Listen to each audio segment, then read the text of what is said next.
This is Reasonable Doubt with your hosts, Mark Garrigus and Adam Carolla. Yeah, get it on. Got to get it on. No choice but get on. Mandate. Get it on. And welcome to the best hour or so of the universe with Mark Garrigus in studio. It's Reasonable Doubt. In studio, did a court hearing in your beautiful conference room. I feel like I've accomplished quite a bit today.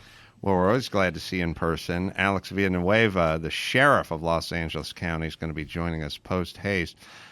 He's waging a war against the LA Times, maybe the city council. They're trying to get him out of there. The County Board of Supervisors and the LA Times have decided, first of all, he's pushed back on the County Board of Supervisors amazingly. And then I'll let him talk about what he's done with the LA Times because it's amazing to me. You have – how many times we've talked about that your issue with the Times is if you're going to be a reporter, why are you endorsing? Yes. And that's been your philosophy. Well, you're in theory, he's in practice. Well, you know, you look no further than we were talking about the Hunter Biden laptop thing. The New York Times endorses Joe Biden. Now it's 3 weeks before the election. Why are you going to report on a laptop that could sink the guy you've endorsed campaign? You've endorsed him. Yeah. It's like a fucking baseball umpire endorsing one of the teams before the game, and then we expect you're going to call balls and strikes, but it doesn't seem like you're calling balls and strikes. Why put you? It's an untenable position. I don't get it. It's not only that, but when you take a look at, I mean, first of all, the LA Times, Gary, you let me know when we've got the sheriff because I would love his reaction to this. The LA Times really has crossed the line. I mean, well, they crossed it with Dr. Drew when he was Right. trying to volunteer for being part of the homeless situation committee.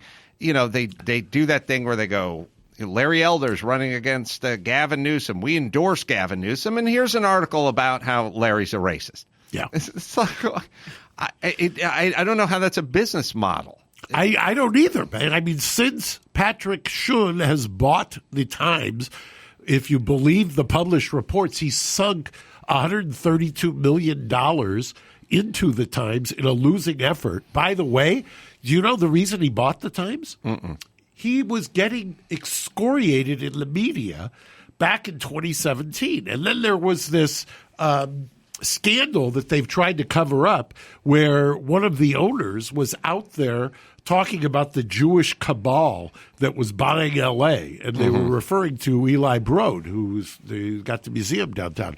And that they kind of swept that under the rug. It went into mediation. But it's reported that there's actually a tape out there, a audio tape, of this guy, the owner that was hooked up with Patrick Shun, talking about a Jewish cabal. Then I'm told that they were doing a hit piece at the Times, and he hires crisis managers, Patrick Shun, to try to deep six the hit piece.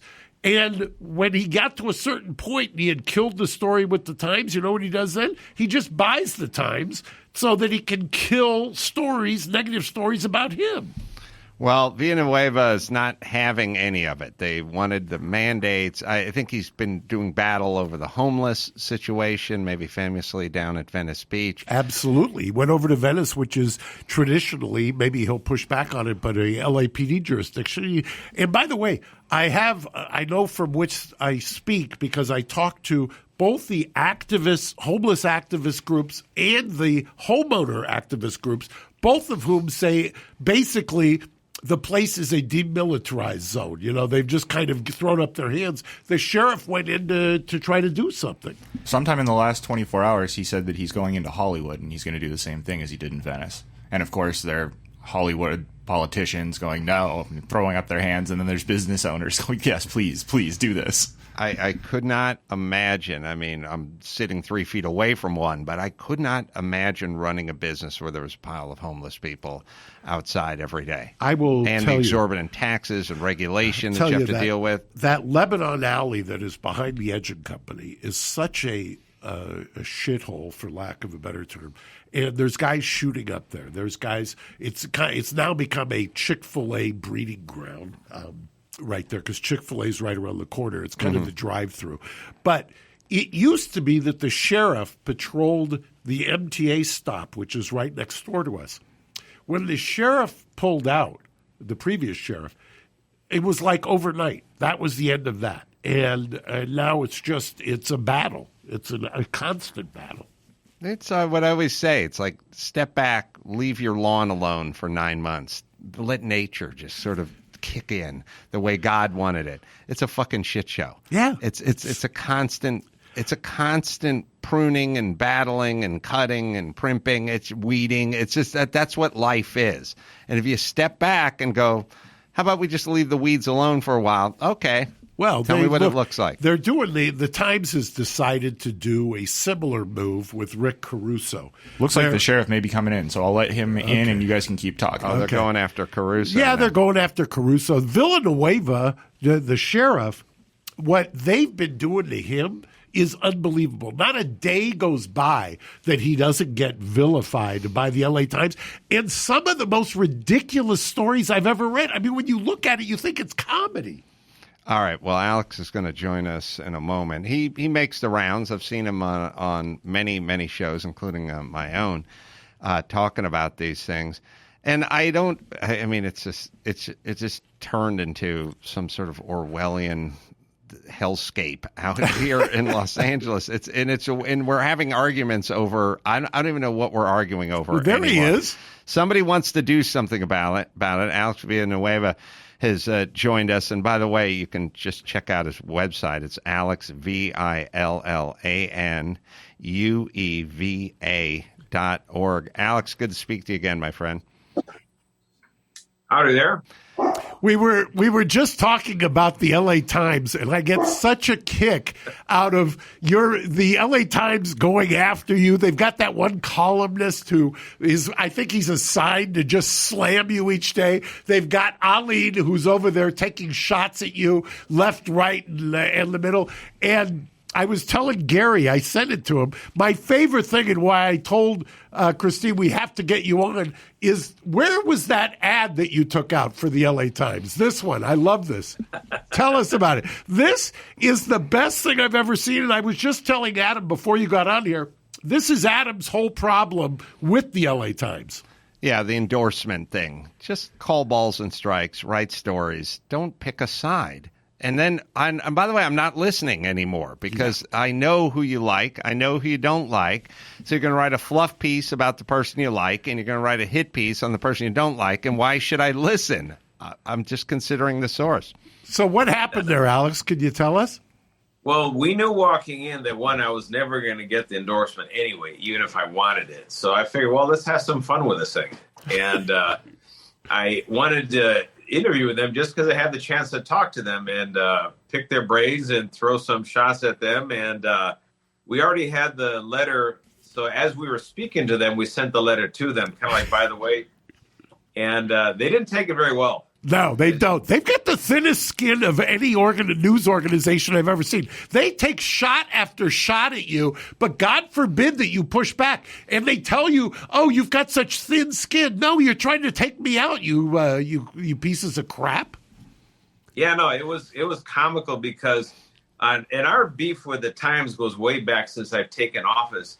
They refuse to report newsworthy information about the department if it casts us in a positive light. Like, for example, when I kicked ICE out of the county jail, that's a big thing. Right. I got hate mail from the Trump White House. And it was very important for people that live in LA County, particularly the immigrant community. You would think it'd be something that the Times would cover. Oh, by the way, a campaign promise made, kept, big impact on it, not a word from the Times, as if it never happened. Right. Because it casts us in LA a positive light. In another state, not so much, of course, but this is the LA Times. And then body-worn cameras, the exact same thing. We fought tooth and nail from the very beginning. And, oh, my God, as soon as the Board of Supervisors declared that they were victorious, yeah, they've been fighting us tooth and nail to prevent us from getting body-worn cameras. That's news, but not covered. It's what started it. I mean, you and I were not familiar with one another when Jim was running, and I was a supporter of Jim's. And so I came to you kind of wary, if you will. But you have kind of transformed over the last, how many years you've been in office? 3.5. 3.5. So I was going to say, the last 3 years, I have warmed up to you like I can't believe, because you kind of remind me. By the way, you're a Democrat, are you not? Yes. Right. But the party has abandoned you, correct? Pretty much. Yeah. Isn't that wild? And it's the same way I feel. I don't know why the party has decided we're on a kamikaze mission. I don't get it. Well, because they've set up a system of rules, and the rules are much like Barbara Ferrer and the COVID system, which is if we have to have below 2.5 new infections and people between the ages of 14 and 186 in order for us to lift these. It's like we can never rise to that. Now, the Democrats have done the same thing. You can agree with them on abortion, you can agree with them on trans rights, you can agree with them on gay marriage, but if you have thoughts about the border that run afoul of them, then that's it. All you have to do is disagree with them on one thing, and they'll boot your ass out of the party. Excommunicated. And Alex, I'll let you talk, but the one thing that I thought you made perfect sense on the mandates, and you elaborate on it, he comes out and says, look, my workforce tilts right. I'm not going to lose 30% of my workforce with a mandate. Isn't that what you basically said? It's right on the money. And this is just common sense. I got over 1,600 employees of more than 27 years on. And these are all your homicide investigators, all your very senior people. They can walk away and not bat an eye if someone tries to impose a mandate on them. You have to know your workforce. I told the county, the Board of Supervisors, this is insane for us. It's a suicide pact. We already have, we've been defunded. We're severely understaffed, probably the worst in the entire nation. And on top of that, they want to throw, by the way, let's lose 4,000 of your employees. Overnight, right? Because you get a deadline. It was kind of a zero tolerance thing. And you got excoriated for actually speaking truth. Oh, not only did I get excoriated, I'm vaccinated, boosted, my whole family's. I support the vaccine, but I support it as a personal choice. Overnight, I became an anti-vaxxer somehow. And I don't know. I was never notified of this thing, so I'm not sure how it works. So yeah, that's how the game is played, and it's also there's an undercurrent of it, which it feels to me like the mom of one of your friends when you're growing up who was a bitch. It's like all you have to do is defy them. 2%, 3%, just a little pushback, just a little slow your roll. Here's why and now you've defied them.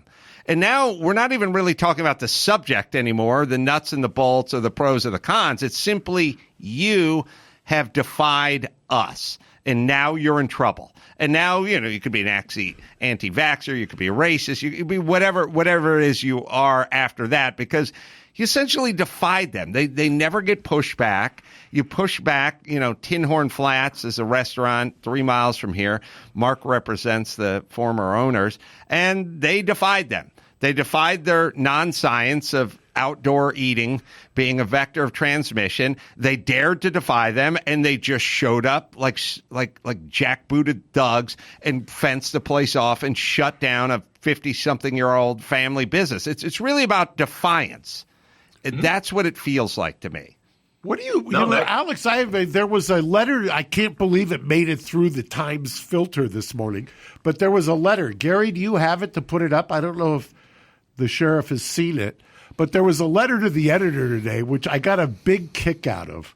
Let's see if Gary can put it up and see if you see it. Because for those who don't read the Times and their readership has dwindled down to they tweet out, and if they get 9 tweets or retweets, it's something. But there was somebody who said, here it is. Read it out, Gary. Can you read it? It says, letters to the editor. He voted for Villanueva. I have never been this sorry for a vote I've cast. Yeah. Then you scroll down below, And it turns out there's another one, Gary, see if you can find it, where the guy says every time I read one of these Gustavo articles or columns, he says, I support the sheriff even more. And, it's kind of my feeling. I mean, the fact that they've taken you on the dumbest issues is beyond belief, don't you think? What is their motivation here?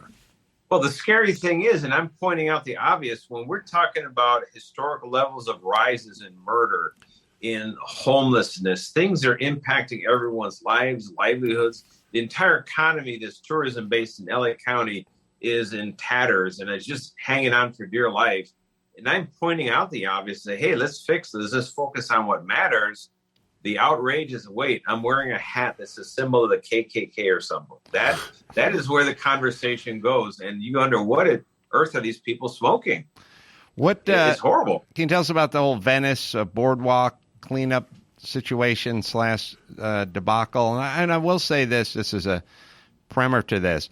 When we decide to do stuff, it happens pretty fast. It's like a construction project. Once all the red tape and everything is cleared, we move pretty fast. And you take a look at a park. I don't know if it's MacArthur Park. I can't remember which park it was. But there's the one over by Langer's. What park is that? The right? Deli. Yeah, there's a park. Any number of parks. Overrun. Just rot with tents and homeless and everything. At some point, we just hit a saturation point. We said enough is enough. They went. Now it's clean. It's pristine. It's nice. There's no homeless. Like it happens fast. Like when you want to go down to Venice and clean up, you can do it fast if you want, right? Oh yeah. If we have all the resources lined up with the city and the county, we can move with pretty good speed on the ground. And we go to Venice because we got the emails, the letters, phone calls. I mean, it was horrible. The images coming out of Venice.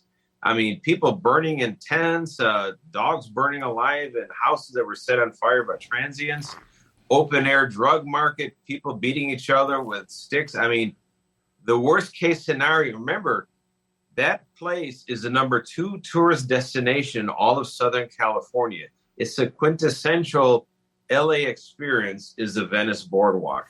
And Mike Bonin and the city decided to just give it away to the homeless and let whatever happens happen. And I said, no, that's 10,000 jobs, 340 businesses, the cornerstone of LA County's tourism industry. And they were going to give it up. So they said, why don't we do something different? So it worked. We got people the shelter. We finally got the city to get off their tail. Mike Bonin, they finally got the ball rolling.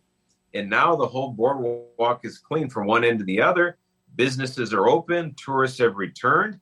It's a positive. Yeah, but you would never. Did the LA Times ever cover that? Never. They just. Oh no! You were a jackbooted thug.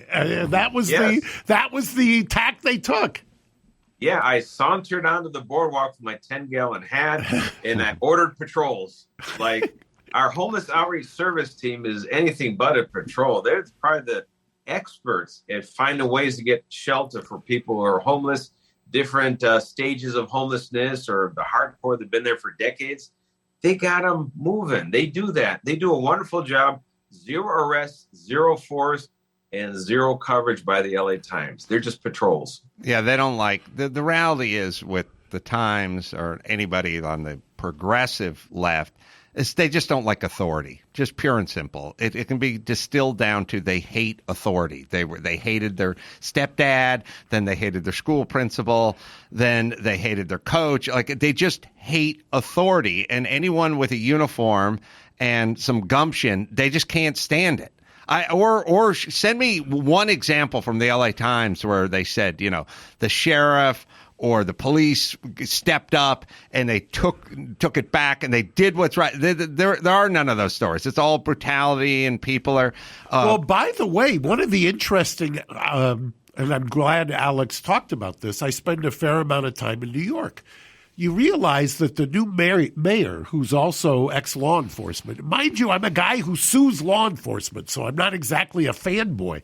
But he copied what Alex is doing. He's got that same kind of strike force. They go, they send out an ambulance. They send out a mental health person. They send out the cops. And they send out somebody from a shelter. And they basically give these people who are literally it's an outdoor, mental health kind of crisis that's happening. They give them options. Do you want to go get shelter? Do you want to go in and be hospitalized? Do you want to go somewhere else? And here are your options. You're not doing a favor for anybody to let them in the middle of these mental health crises be out there burning stuff, assaulting people, or stabbing people. Yeah, and you're not helping them. Has anybody written that New York City has kind of copied your template at all? Would you ever hear that in L.A. from the Times? No. Never. No, they would rather eat their own liver than admit something like that. So that was the point is when you sort of step back and let the adults do their job, they can be effective, and problems that took years to metastasize get wrapped up in a number of days. Like it's a pretty fast turnaround. It kind of springs back. The tourists come back relatively quickly. The traffic, the stores, like it's fast. And it can be done. The sheriff, Yes. Talk about Venice. Venice has sprung back at a speed that is unbelievable to me. We started in June. By Labor Day weekend, it was back to life like the Venice of old. And we had a lot of people with almost tears in their eyes, like they could not believe the transformation in such a short period of time. So it can work if everybody works together. That's a very big caveat. What is the plan of those dissenters, the people that are constantly pushing back? The Mike Bonin and city council people, I think Bonin resigned. But thing of poor Alex has got to deal with the county board of supervisors. I mean, I watched some of your battles with Sheila Kuehl, who, mind you, my big beef with her is she votes for a ban on outdoor dining and promptly drives out to Venice to dine outdoors. Wow. I mean, the biggest hypocrite on the planet. Yeah, but I never know what their plan is other than not implementing your plan. That's their plan, right? Much. Yeah, every single Tuesday, today is one of those days, they usually devote 2 or 3 agenda items on the board to somehow attack the sheriff's department. Let's see how we can throw a wrench into the operation by either continue defunding, continue the hiring freeze. Oh, now they want to insert the inspector general to do oversight of the Joint Regional Intelligence Center, which is a fusion center for anti-terrorism at the federal, state, county, city level, where a political appointee has no business whatsoever to be in. But there they are voting on that, and they know it's patently illegal. Doesn't stop them. So I think there's a mayoral race coming up. People are thinking maybe Rick Caruso, who the Grove. He's a businessman. He's a developer. He's a commercial developer. Now I like anyone who's a commercial developer because they're the opposite. All these yentas on the city council, they actually fucking have to do something for a living. There's deadlines and a lot. You got to keep track of all the subs and everything else. Now Caruso's a guy who says, I'm coming in, I'm cleaning up. He's basically running on cleaning up homelessness. The thing that's funny about Caruso is I was talking to our mutual friend Mike August about him the other day, and I said, I think he's running as a Democrat. And he said, no, Caruso's a long-time Republican. He's a Republican. I go, yeah, he thinks like a Republican, but he wants to get elected in a fucking town where we'd rather have the worst Democrat in the world than an actual effective Republican. And he said, no. Believe me, he's the most Republican of all the Republicans. Look at the guy. No, he did change his party affiliation. He became a Democrat before he ran because he's got people advising him. And by the way, speaking of the LA Times, they've already started in on him. You can see the drumbeat. They are going to, they've made a career out of trying to take down USC. I know because I've been involved in their their lack of integrity on reporting on USC. I've watched that. He comes in. He turned SC around. He wasn't, the Board of Trustees was not happy with him, but he did it. He ran it and he did something good. So they've already started with, he's a billionaire. How do you know about your yacht and blah, blah, blah. And you can see where this is going. Right. What do you feel about Caruso? Well, of all the candidates, I think he shows a lot of promise in terms of being effective at just from an executive standpoint. Because remember, all the candidates that come from the legislative background don't run things, don't have budgets to meet, don't have employees to care for, and a product to deliver. And I think the executive background is suitable for someone to be a mayor. The question is, can he navigate the treacherous waters of city politics that's bent on basically spaying and neutering the executive branch of government? Well, I think he's going to declare an emergency. And I think he's going to do what Gavin Newsom did to all of us, the wrong direction, which he just claimed this an emergency, and now we have dominion over everybody and every fakakta piece of which, fake by the way, legislation we're already a is. 2-year anniversary. We still have an emergency declared. He will not recall the emergency. Yeah, right. I mean, it's hard to believe. I mean, he knows what will happen if he does. And by the way, the courts. I really have an issue with the courts on this because the courts should have stepped in. The definition of an emergency is not perpetual. You can't say it's an emergency for 2 years. You either clean it up or you get out. Well, I think Caruso can claim an emergency. I would go ahead and say the homeless situation does reach the level of emergency. Certainly in Los Angeles, and I think he's going to try to do that, and then he's going to override whatever the city council is. That makes sense? Sheriff, Venice is traditionally, or I think legally, an LAPD jurisdiction, correct? Yes. Okay, but you went in there because it was a public crisis or an emergency, correct? That is correct, and I have the authority to do that all over LA County. And we have about 3,000 of the 4,000 square miles of LA County our sheriff's department jurisdiction, but my responsibility as sheriff is to the entire county, not the parts that are convenient to the political establishment. That's the part they never understood. Yeah. And have they resisted letting you come into downtown where I am? Because downtown L.A., unfortunately, what has happened down there, I was telling before you got on here, we're right next to one of the subway stops on Wilshire and 7th. And Lebanon Alley used to be where the sheriffs, when they patrolled for MTA, would be camped out. And it was safe down there.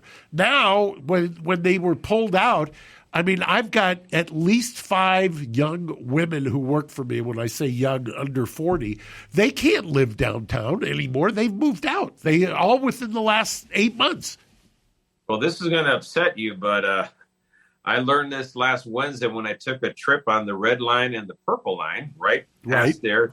I went to exit in Hollywood and Highline. We did a video about the entire trip. It kind of went viral on social media, over 100,000 hits just within a few days. And we depicted exactly what's going on. The MTA Board of Supervisors, or MTA Board of Directors, in their infinite wisdom, decided that we don't want cops with guns on trains because the passengers are scared of cops. So let's replace them with unarmed ambassadors. And oh, by the way, the cops that we do have on the system, we don't really want them making arrests. So let's take away their powers to arrest for misdemeanor quality of life crimes on the transit system. And they'll be just citations only, infractions instead of misdemeanors. So in the old fashioned days when we had control of the entire system, we had something we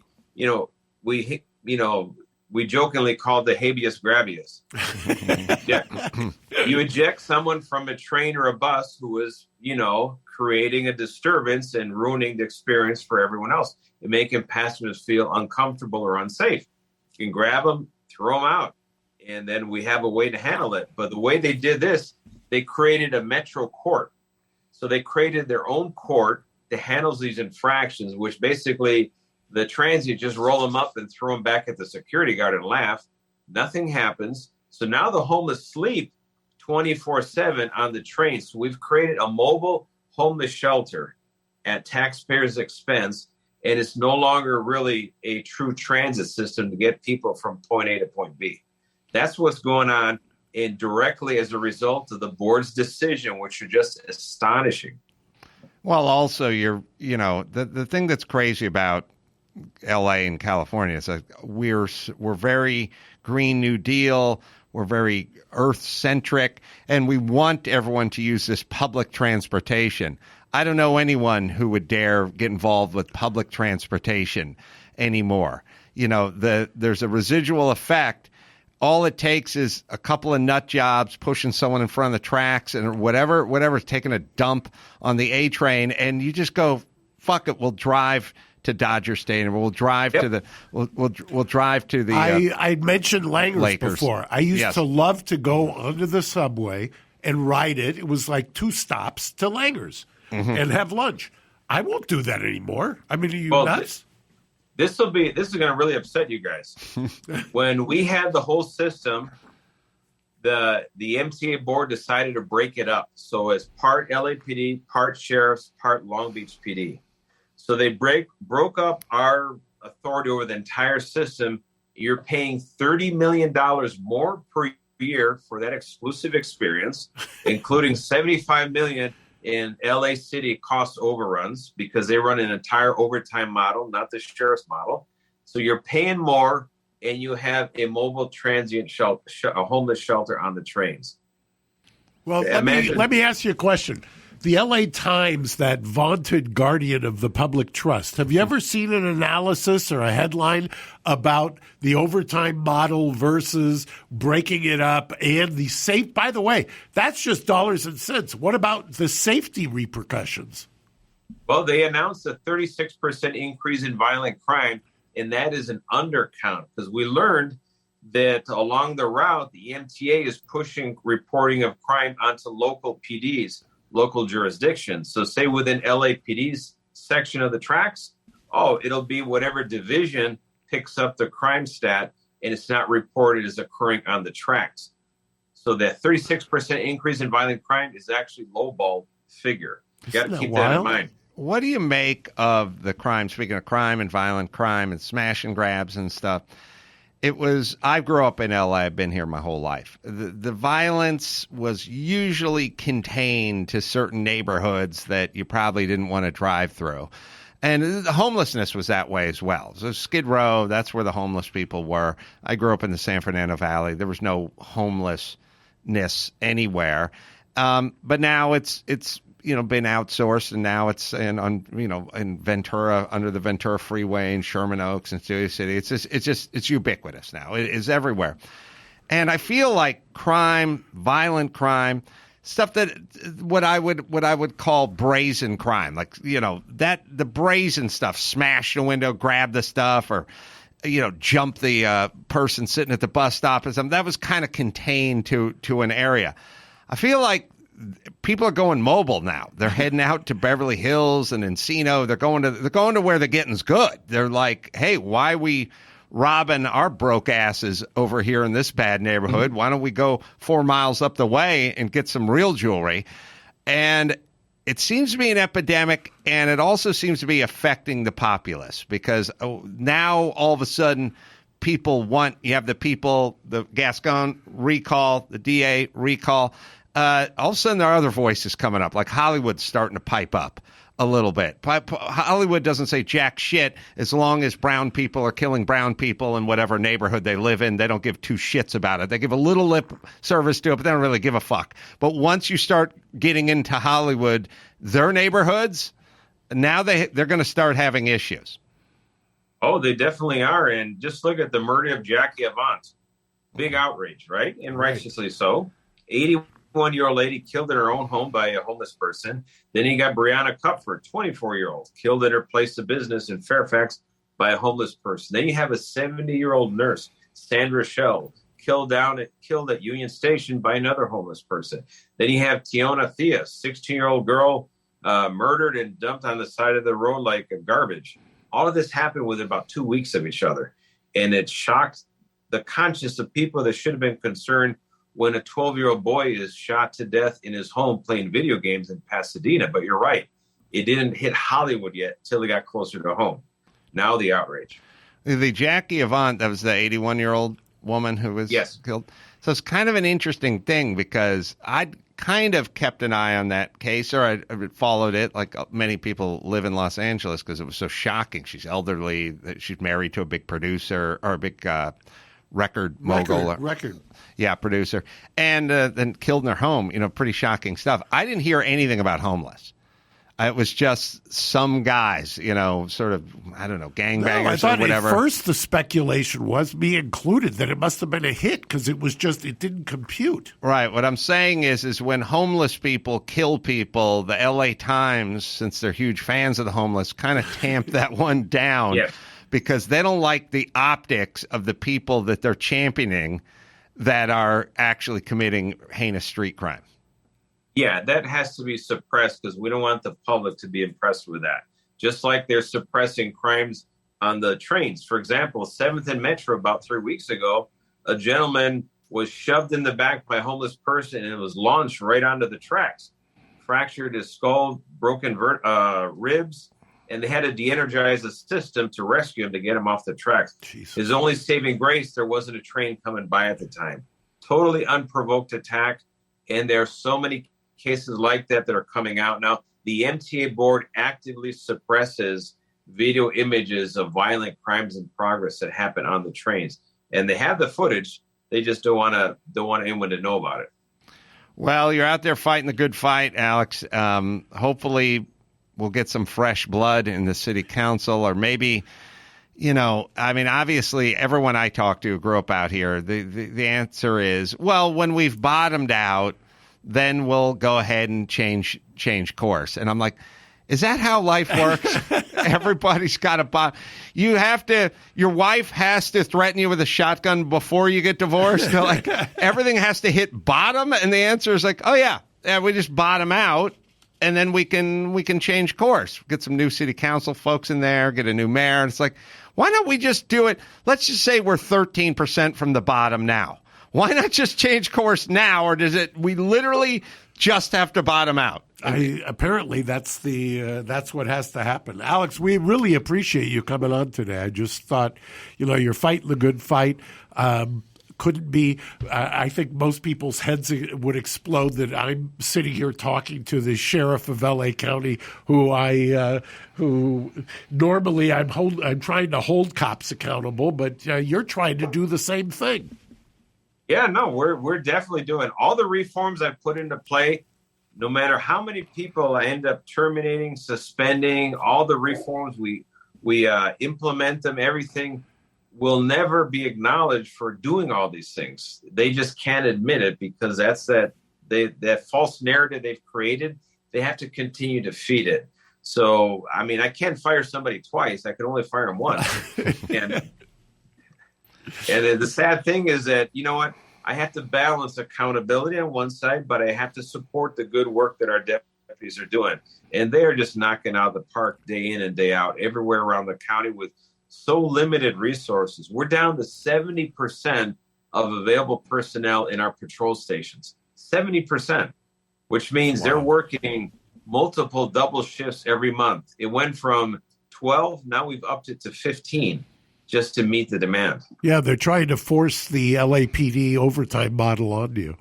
It ain't working. No. Alex Villanueva, thank you very much. You can check out his website or the Twitter, Instagram is at LACO Sheriff if you want to contact him that way. Thanks, Alex. Appreciate it. Thank you, Sheriff. All right, you guys got it. Have a good one. Bye-bye. All right, let me tell you about Freshly. Pre-cooked meals, frozen, tasteless, processed. Freshly, quality meals without the hard work. Designed by nutritionists, cooked by chefs, delivered fresh, ready to eat in 3 minutes. At the end of a long day, takeout shouldn't be your only option. Oh, there's so many good Freshly meals to choose from. I can't even pick a favorite. They're all good. Use the Freshly website or the app to find meals that fit your lifestyle, dietary needs, taste, and family size. Yeah, how much? Choose from over 50 nutritionist-designed entrees, new meals added weekly. Skip the grocery shopping and the dirty dishes. Go with Freshly, right? Right, Gary? That's absolutely right. Stop stressing about dinner. Right now, Freshly is offering our listeners $125 off your first 4 orders when you go to freshly.com/doubt. That's $125 off at freshly.com/DOUBT. All right. Well, there's the Oberlin College verdict that I thought Mark would get a kick out of for a number of reasons. I'm not sure if you're familiar with that case. Very familiar with that case. And boy, the appellate court on that case, for those who don't remember, there was basically Oberlin set out on a campaign to take out this local bakery, which had been there how long, Gary? Like 126 years or something? Something insane. I'll confirm it. Yeah. And it was based on, once again, to echo the sheriff, a false narrative. I mean, it just caught hold. And they decided that they were going to basically destroy them. The story was, I guess a couple of black students came in. One was caught using a fake ID and then possibly trying to pinch a bottle of booze. He ran, the owner's son or something chased after him, got him, called the cops. And, of course, because there is no such thing as an interaction between a white person and a black person now without cries of racism, they then cried racism. 136 years, by the way. 130. What did I say? I said 126, right? Yeah, I can't remember Jesus Christ. exactly, but it was started in 1885. They've been there. They've been serving the college for 136 years, but because somebody chased a person of color out of their store and called the cops who was stealing, they decided that there was going to be a boycott and an angry mob. And you've heard a version of this story times 1,000 in the last 3 years, sadly. And then the teachers get involved, and there's faculty involved, and they're putting out flyers saying they need to boycott, and they're calling everyone a racist. The vice president and dean of students was passing out printed materials that cited it as a racist establishment with a long account of racial profiling and discrimination, and it later came out that they used school equipment to develop these flyers. Right. All right. So there you are. And by the way, when there was a deep dive, it turned out that virtually everything that was printed was untrue. Demonstrably untrue. Right. But look, the only way this is going to stop is cases like this. I couldn't agree more. I mean, somebody, you can have, and there are demonstrable pieces of systemic racism. There are acts of racism all the time. But when you just decide you're going to invoke that in order to destroy somebody, and it's not based on fact, then guess what happens? You get hit for, what was it, Gary, 32 originally? I think it was 31 because it was 25 in punitive and then $6 million in legal fees. Yeah, and so, boy, the Court of Appeal just affirmed it and had some rather strong language. I should have sent the opinion to Gary. When I read it, I was somewhat taken aback. They weren't buying anything that the school was selling. And, by the way, who gets punished here? All of the alums who were contributing money to the school. And they think it's going for education. They think it's going for tuition or to defray. We're going to fix the bell. We're going to fix the clock on the bell tower. Yeah, exactly. Instead, it's going to pay off the bakery who they destroyed. Is it about $40 million? I heard $50 million even. But this was the appellate court that said, yeah, this was Gary, find it for sure, because I believe I read so many cases every day, but I believe this was an affirmation of the jury verdict. I don't think this was a motion for new trial by the trial court. I think this was a court of appeal. That is correct. Yeah. So it's done. Yeah. I mean, they can take it up again, but boy, if you read this opinion, it's practically bulletproof. And that's that. They're going to get their $35 million or 36 or $8 million or whatever it is. And so, look, I'm not a litigious guy, but good. And the reason I say good is you have to slow your roll. If it's Nicholas Sandman or it's a bakery, you can't just launch in on somebody and impugn their character and try to destroy them. There's real consequences. They have real. Look, calling a 16-year-old boy a racist, turning him into a pariah, and essentially trying to do what Nifung did to the Duke lacrosse players, you're destroying people's lives and their livelihood. And if you want to do that, you may, but you then may get slapped with $35 million.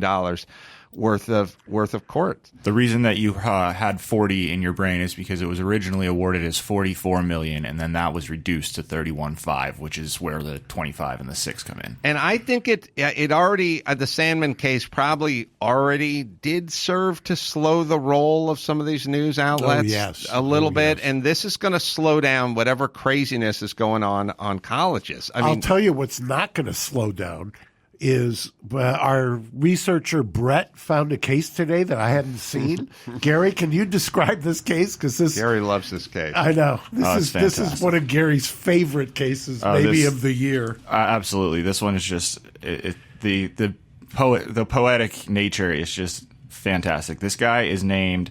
James Hellard. He's 49 years old, and he lives up in the San Francisco Bay Area. And he is experiencing homelessness, and he is living at a shelter, which is kind of a camp that has been set up by the city of San Rafael, and it is set up under the freeway. Well, this gentleman broke out his cell phone, downloaded an app that tests the sound around you, and using his cell phone, measured the dBs of the sound of traffic going by on the freeway, and then he whipped out the Center for Disease Control recommendations for how much a worker should expose themselves to sound and whether or not they should be wearing earplugs at a certain point, and he's filed this lawsuit saying that he's being subjected to noise pollution and it's damaging his health. Could we hold on for 1 second? He did his due diligence. Right. Oh, yeah. I've got many a comment about this, but first, Truebill. Wonder why free trials renew without your consent? It's a scam. That's why. Don't let corporations pocket your money. Download Truebill to take control of your subscriptions. Truebill is a new app, helps you identify, stop paying for subscriptions you don't need, want, or simply forgot about. On average, how much do you think you save a year? 720. Very good. Truebill has helped 2 million users save over $100 million. Just link your accounts, and Truebill will cancel your unwanted subscriptions in one tap. Now, you know why this is so great? Wait, don't fall for subscription scams. Start canceling today at Truebill.com/doubt. Go right now, Truebill.com/doubt. It could save you thousands a year. Truebill.com/doubt. I love it. So, all right. Now, by the way, I want to applaud this guy for one thing. This guy put together the decibel levels. He did the discovery. He did the discovery, went to the CDC website, and then presumably, I don't know, Gary, does he have a lawyer or is he in pro per? I believe he's in pro per. We're working on getting the details on that. Okay, well, I mean, this is a rather amazing little job that he's put together here, don't you think? I'd hire him. Right? I don't. And this guy seems fit. He seems mentally agile. Right. He's certainly able to navigate the internet. And essentially, my argument was, if I was the Do you think? What if he applied for a Fondelier's job? Do you think I'm looking. What do you think? Huh? Those are some pretty big flip flops. Hell yeah, come on. Don't besmirch my friend's name like that. Well, look, my argument, if I was the judge, would be, I'm not going to argue with you over DBs, although, let's face it, every leaf blower in every city that's around here is pegging that DB meter, and we don't do jack squat about that. So we don't have a rich history of enforcing decibel laws. But I don't want to focus on any of that because you can't argue with the numbers. Right. You, my friend, claim you're unemployable or unable to work. This guy based would be on a what star, you presented he'd be me, a star paralegal in any operation. Yeah, I think you're very employable, and you can use this skill set and apply it to almost any application. And certainly overqualified to work at a Starbucks, but let's just start there. He's wearing prescription frames. He's cleanly shaven. He's able to take care of a dog. I like the black shirt, khaki slacks look too. He's very presentable. You're very employable. And so I'm going to sort of use your case, which is this exceeds the allotted OSHA DB requirements. Good. Let's get you out of there and into a job. Right. I love it.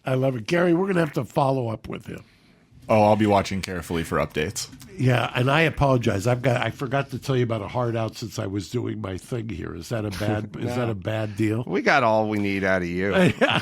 Maybe too much, some would say. Exactly. You've overstayed your welcome. I've overstayed it, but thank you. I appreciate it, guys. All right, well, give my love to Jake. I will. He's waiting here as my driver today, or actually my... Oh, is Jake back there? Jake's back there. Oh, I Jake's didn't, back there. didn't Very notice. good. Thanks for joining us, Mark. All right, guys. love to Jake. And I'll tell you about Geico. Would you love to save some money on your insurance? Or, of course you would. Who doesn't love a deal? When it comes to great rates on insurance for everything, Geico can help. Insurance for your car, truck, motorcycle, boat, RV, even homeowners, condos, and renters insurance coverage as well. Save even more with a special discount when you bundle coverages. Plus, add the easy-to-use Geico mobile app and 24-hour roadside assistance. And when you switch to Geico, well, it's a no-brainer. Switch today and see how you could save. Simply go to geico.com, get a rate quote, or contact your local agent. All right, you can go to adamcarolla.com. Live shows Indianapolis, Denver, Springfield, Missouri, San Diego, Huntington Beach coming up. And you can check out my Truth Yeller episode with Bill Shatner. That's available only at the Daily Wire. I want to thank Alex Villanueva for coming on. Until next time, this is Adam Carolla for Sheriff Villanueva and Mark Garagos saying mahalo. Thanks for listening to Reasonable Doubt. Tune in next Saturday for an all-new episode.